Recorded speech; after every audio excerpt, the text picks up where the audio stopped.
কল্যাণী বিধানসভার তৃণমূল কংগ্রেসের প্রার্থী অতীন্দ্রনাথ মণ্ডল তার সমর্থনে প্রচারে এলেন সাংসদ দেব। কল্যাণী বিধানসভার সগুনা বন্ধুদল মাঠে এই জনসভা উপচে পড়া ভিড়, উপস্থিত ছিল চোখে পড়ার মতো মহিলাদের ভিড়।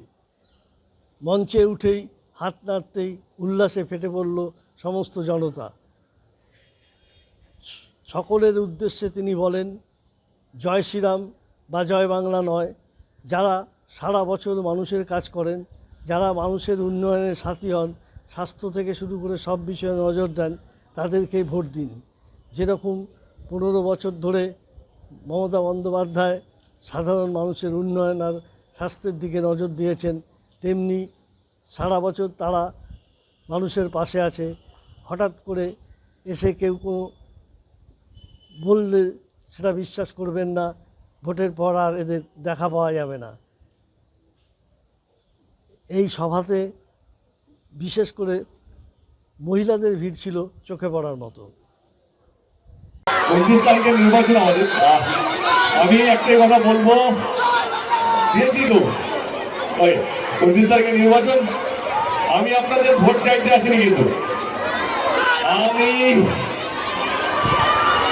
আমি এসেছি আপনাদের আশীর্বাদ চাইতে, আমার প্রার্থীর জন্য। আপনার সঙ্গে আছেন তো? আপনারা আশীর্বাদ করবেন তো? শিখিও নির্বাচন আসে আর নির্বাচন যায়, যেটা সবচেয়ে বেশি দরকার, যেটা সবচেয়ে বেশি জরুরি, সেটা হচ্ছে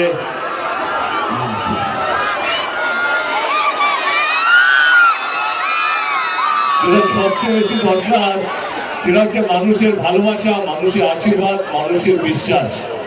এই তিনটে যদি থাকে এবং মানুষের আশীর্বাদ, এই চারটে জিনিস যদি থাকে, যে কোনো নির্বাচন চোখ বন্ধ করে যেতে যায়। সেই জন্য আমি গ্রামে গ্রামে, ডিস্ট্রিক্ট, টাউন, আমি আমার দলের প্রার্থীদের জন্য আপনাদের আশীর্বাদ চাইতে এসেছি।